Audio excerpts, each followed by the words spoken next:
From Hollywood, it's time now for John Lund as Johnny Dollar. It's Red Egan, Johnny. Oh, how are you, Red? Was it a boy or a girl? Both. Mary had twins.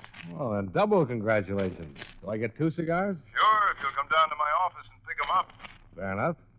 Better pack a suitcase, too. I have a job for you. Where? The coroner's holding an inquest in Rexford, Wyoming tomorrow afternoon. I'd like you to be in on it. Why? We have a dead client named Underwood. We don't know if he was murdered, committed suicide, or had an accident. What does it look like? All three. I'll be there in an hour.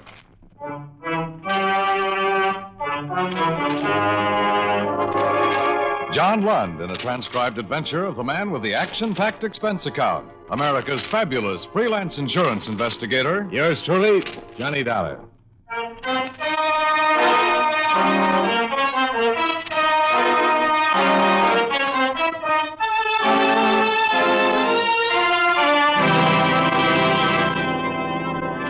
Expense account submitted by Special Investigator Johnny Dollar to Allied Adjustment Bureau, Suite 418, Markham Building, Hartford, Connecticut. The following is an accounting of expenditures during my investigation of the Underwood matter. The situation wasn't a new one, and our position wasn't any different. Red Egan reminded me of all this in his office. We're in the same old spot, Johnny, with the same old problem. The policyholder's dead, and for looking into it, the insurance company is no longer a friend of the widow or the orphan, but a big, bad monster trying to weasel out of a just claim. And every claim is a just claim. Well, the claim came into our office yesterday afternoon. They turned it over to me for adjustment this morning. I phoned the beneficiary in Rexford, and she hung up on me. Oh? Underwood's widow. She didn't like it a bit, having an insurance man in Hartford calling her up. Even after I explained that any insurance conduct an investigation on a claim, and that's my business. Mm-hmm. Well, what exactly happened to Underwood? The only thing I really know is that he fell 4 stories from a hotel window and died instantly. Here, the AP account of his death came from a local paper there. Mm-hmm. How big was the policy? $25,000. Double indemnity if it was an accident, of course. And no payment if he committed suicide. This doesn't say anything about suicide. My guess is that a local reporter wrote that up. Underwood was a major stockholder in the newspaper it appeared in. I doubt if they'd suggest suicide, don't you? I don't know, Red. I never met the editor. Well, meet him if you like. Talk to him. Talk to anybody. When you get to Rexford, go to the inquest and sit with the spectators. Listen to what everybody has to say.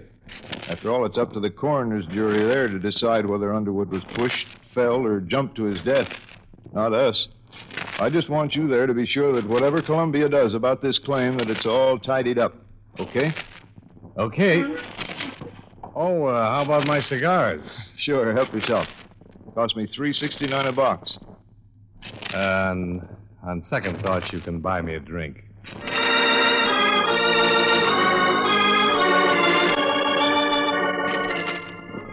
Expense account item 1. $214.65. Plane fare, train fare, bus fare, and incidentals between Hartford and Rexford. I arrived at 11:30 in the morning and checked in at the same hotel where Raymond Underwood had met his death. I had some lunch in the coffee shop, and after that I struggled my way against a belligerent north wind to the city hall and the inquest. There I sat with the reporters and listened to a bellhop, a desk clerk, and a chambermaid give their versions of what had happened the day Underwood met his death. I was most interested in what Mrs. Underwood had to say. Down, please. When did you last see your husband, Mrs. Underwood? Last Thursday morning. About what time? 12 o'clock. A little before, I guess. And where? The Pioneer Hotel. In his room there. The same room he occupied prior to his death? Yes. Were you alone? Yes, just with him. And what time did you leave? I was only there 15 or 20 minutes. Must have left before 12:30. I had an appointment. That was the last time you saw Mr. Underwood alive? Yes. They called me about 3 in the afternoon and told me that it had happened. What did you talk to your husband about, Mrs. Underwood? We were talking about being divorced. Was the deceased in good health? Yes, Had he been drinking? some. Not much. I guess he'd had a couple before I got there. She was a tall, dark-haired woman in her early 30s. Her clothes were New York, the perfume Paris, the rings Tiffany's. She answered the questions of the interrogator without hesitation, without emotion. It had been previously established by the desk clerk that she'd left the hotel room a full 15 minutes before Underwood had plunged into bed. By 4:30 in the afternoon, it was all finished. The jury brought in their verdict for the coroner's man to read. This jury that the said Raymond W. Underwood came to his death by a broken back received in a fall from the fourth story of the Pioneer Hotel at or about 12:30 p.m. on Thursday, February 19th.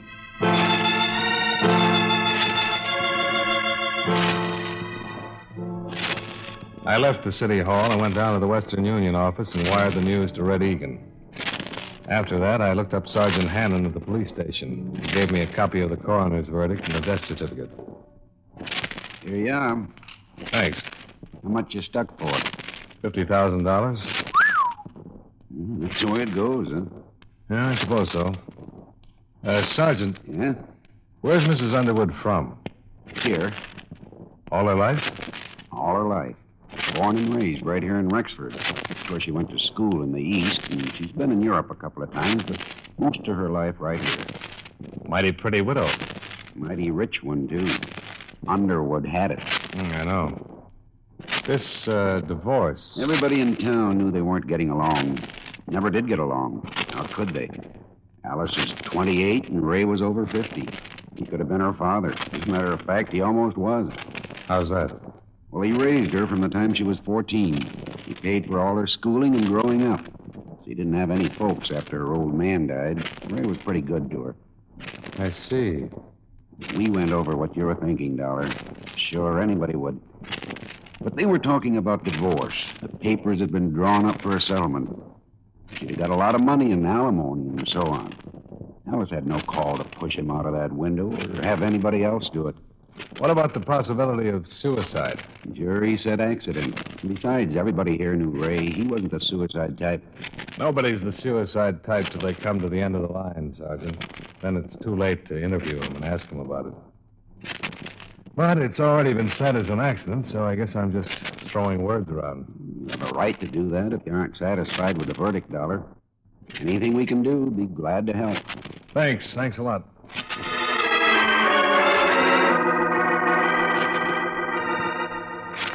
Expense account item 2, $10.80, public stenographer. I assembled copies of all the testimony, re-interviewed the people at the hotel, had all of it typed up and notarized and forwarded to Hartford. Then made arrangements to meet my eastbound plane in Cheyenne. I was about to check out when my phone rang. Johnny Dollar. Trying to get you for 3 hours, Johnny. What's up, Red? The insurance agent in Cheyenne just got back from his vacation and read about Underwood's death. He phoned Columbia long distance with some information. 2 days before it happened, Underwood phoned this agent.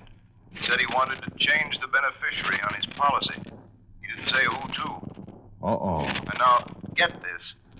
The morning Underwood died, he phoned and said to never mind, that Mrs. Underwood was still his beneficiary. What do you make of it? I don't know. Maybe I'd better find out.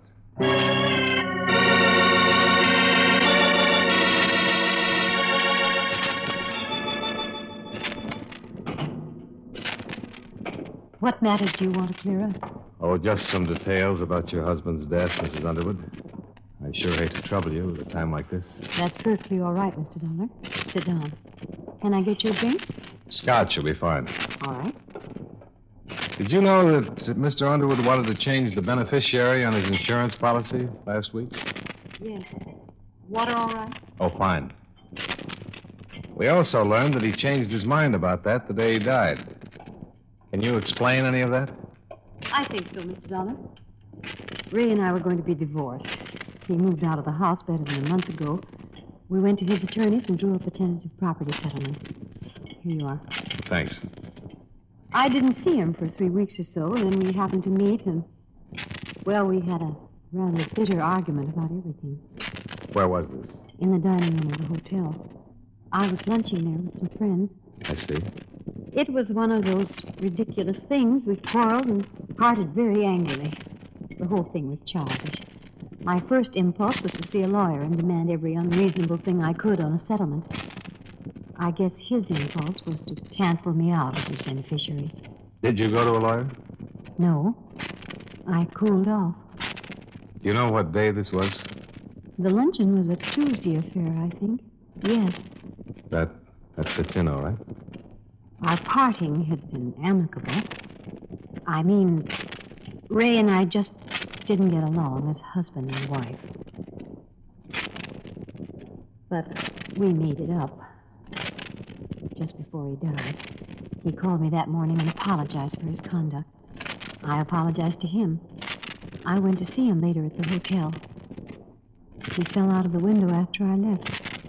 Yeah. Well, then, we can assume that this business with the policies had to do with the argument. I can't think of any other reason.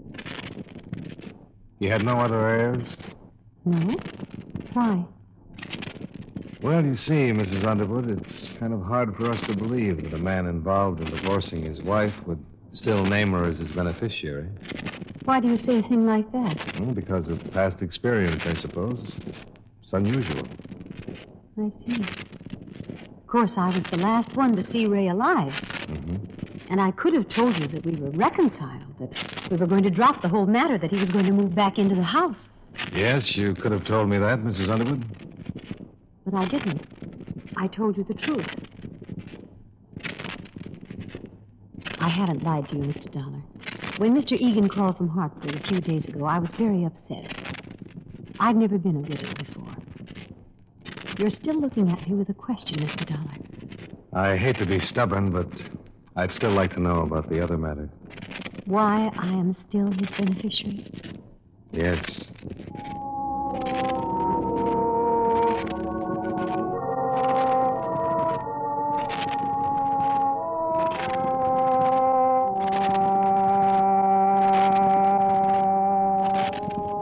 The next morning, I interviewed all the people who had been on duty at the hotel the morning of Underwood's death.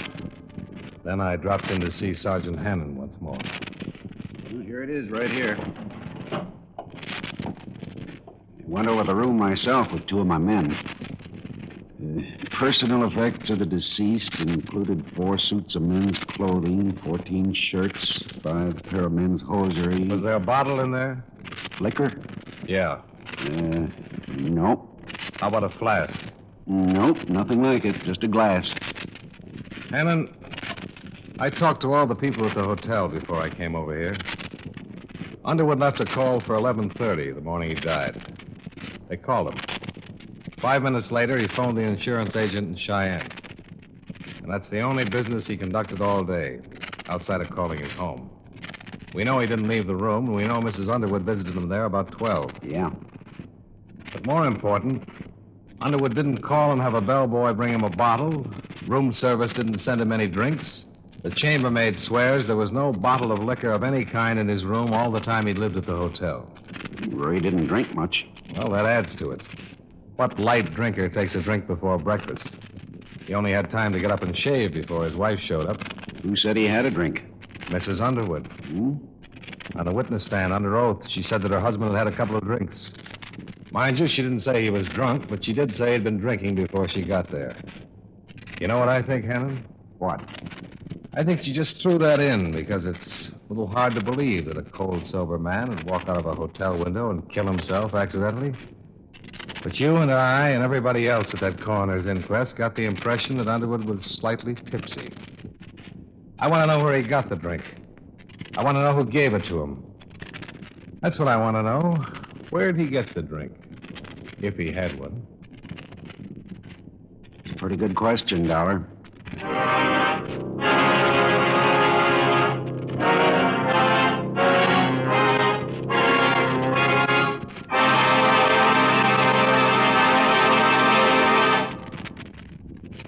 We'll return to yours truly, Johnny Dollar, in just a moment.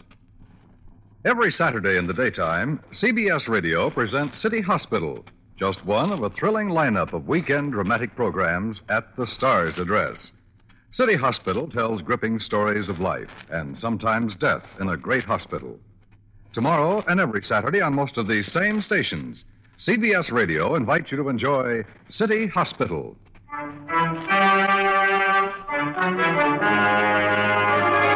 Now, with our star John Lund, we bring you the second act of yours truly, Johnny Dollar.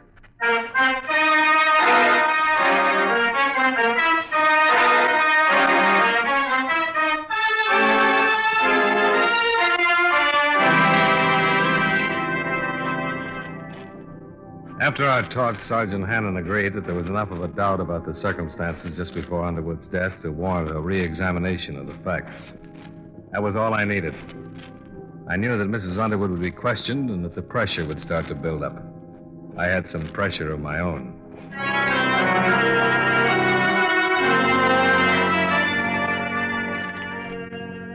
Expense account item 4, $13.25. Another long-distance phone call. This one to Hartford and Red Egan. I explained our position to him. What? The best thing right now is to move fast. Deny liability on the grounds that the accident is not proved. Suppose she sues us. Let her. The burden of proving that it was an accident would be on her. Red, he didn't have a drink that morning. All right, she made a mistake. He had a heart attack, got dizzy, and tumbled out of the window. He might have, sure. But there's no doctor in town able to tell us he had any trouble along those lines. And there's Mrs. Underwood herself. What about her? She was ready for that coroner's jury yesterday, and she was ready for me when I called on her last night. The only one she wasn't ready for was you when you phoned her a couple of days ago, and she hung up. She halfway apologized for that. But she really couldn't think of anything to say to you. Okay, but I want to tell you I don't think the Columbia Insurance people will play it that way. They have a matter of public confidence to think of. Suppose it's a just claim. I tell you it isn't. Why? Do you have anything else? 3 things. Instinct, experience, and statistics. She's a young woman. She was married to a wealthy older man. With him out of the way, she has all his money, everything, not just alimony and a property settlement. And what he left her in the way of property and other things, not to mention the insurance, is something to consider. It's the kind of stuff she can go places and do things on. All right, I'll tell him that. What else? Tell him I'm working for evidence, and the best way to get it is to bring her out in the open. File a complaint against her to the district attorney's office. What charge? Suspected murder. Johnny, that'd get us a criminal libel suit. Remember the drink. He didn't have the drink. All right, but she had an alibi. She had help. Somebody got into the hotel without being seen and pushed Underwood out of that window. You're convinced that it's murder? You bet your boots I am.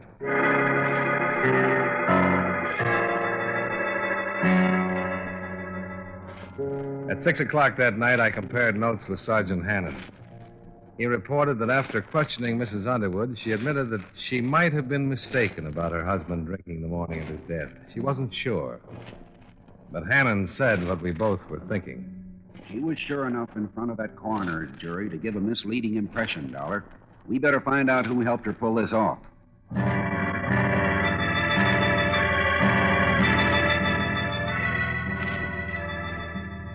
Hannon had 16 men working on the case by then. It was a long, tedious job of combing over everything in Alice Underwood's background in order to find a possible accomplice. About 4 o'clock the next afternoon, we interviewed one of the 3 servants in the Underwood home. That's right, sir. Once or twice a week. Do you know where she drove to? I have no idea, sir. She'd generally get up early in the morning and be gone all day. How do you know she went out of town? Couldn't she just have gone and visited a friend somewhere nearby? Oh, I suppose so, Mr. Dollar, but then she'd generally take a small suitcase, a change of clothes. You don't take those when you're visiting a friend in town, do you? You might. Wait a minute. What car did she take? The Cadillac. And I knew it'd come back covered with mud and ice. Always have to be washed up. I see. Mr. Underwood used to complain about it a whole lot. About the car? Oh, no. About the trips. They had some pretty good arguments about them. Could you repeat anything that was said? Well, I don't guess I could, word for word. Do you know what they were about? Yes, yes. It's about the same all the time. Mr. Underwood said she shouldn't visit that man. What man? Just that man. I never knew who it was that they were arguing about. Uh-huh. How long have you worked for Mr. Underwood? Me, I've been in this house 13 years, sir. And you've known Mrs. Underwood quite a long time? Yes, sir. Yes, sir. Knew her when she was a little girl, when she first came here. Yes, saw her grow up and go away to school and come back and go away to Europe and come back a little more grown up and a little different each time. I seen her turn into a woman over the years, sir. Were you surprised when Mr. Underwood married her? Well, no. Yes, I guess I was. I mean, she always seemed so young compared to him, but then when she was growing up, it was sort of different, so I wasn't surprised at that. Let me ask you this. Did she seem to fit in here? You mean when she married him? Yeah. Oh, before they were sort of, like friends. I mean, they'd ride horses and go hunting and laugh and talk about different things, but she traveled so much and saw so many different things around the world that it didn't seem they were friendly anymore once that they were married. I mean, Mr. Underwood was Wyoming, and Mrs. Underwood, she was, well, different, even though this is her home. Okay, thanks a lot. Wait, I feel awful about Mr. Underwood being dead. I've been telling you the things the way I see them, and I know you'll probably hear different stories from everybody. But I'm glad you came and asked me. If there was anything wrong about the way he died, I'd like it to be fixed. Sure you would. Mrs. Underwood probably would fire me for talking like this, but no, I don't care. This house isn't the same anymore.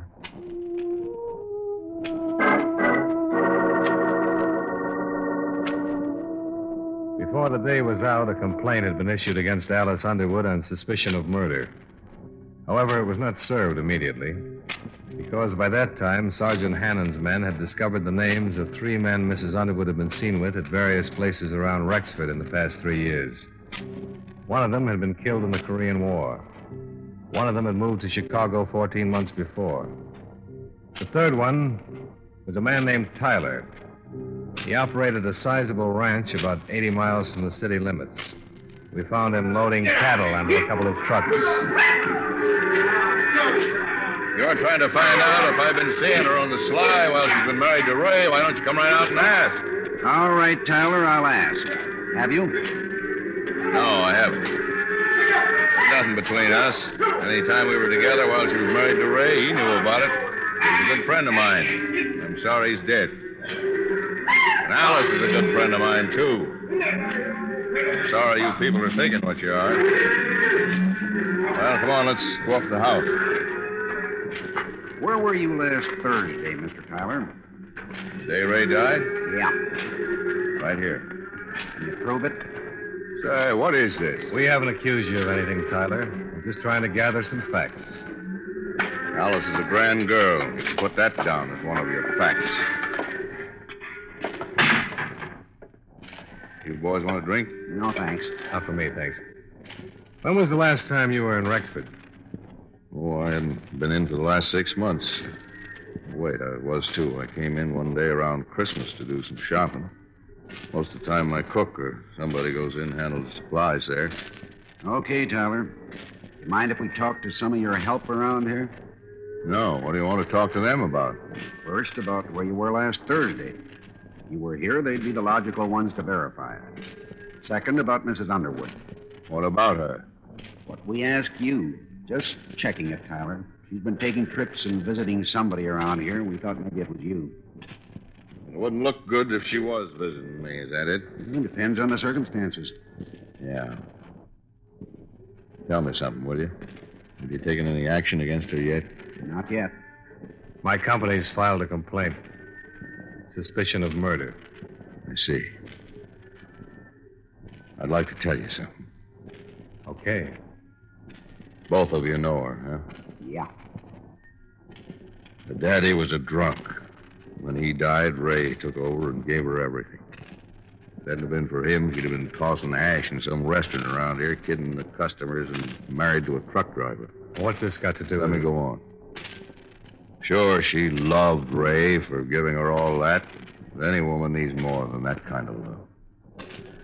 I lied to you a few minutes ago. There was something between us. It was bound to happen to me or somebody else closer to her age. I was glad when she and Ray finally decided to be divorced. It was my chance to marry her. You can talk to my people around here. They'd lie for me and say I was here last Thursday all day, and they'd tell you that Alice never came here to see me.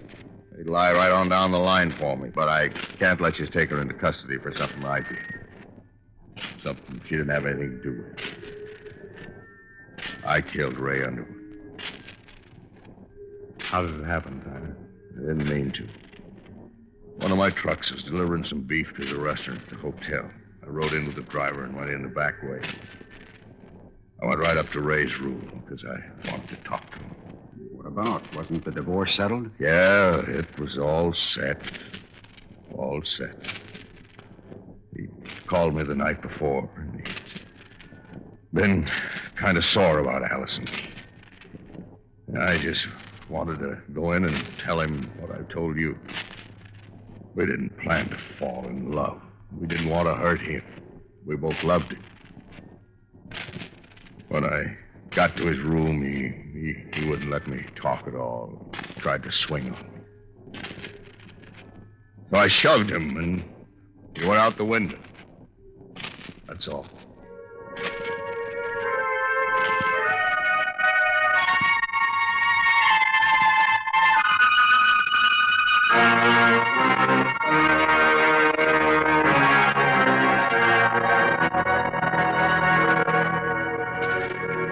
Expense account item 5, $38.15. Hotel and food while in Rexford. Item 6, same as 1, transportation back to Hartford. Expense account total, $491.50. Yours truly, Johnny Dollar.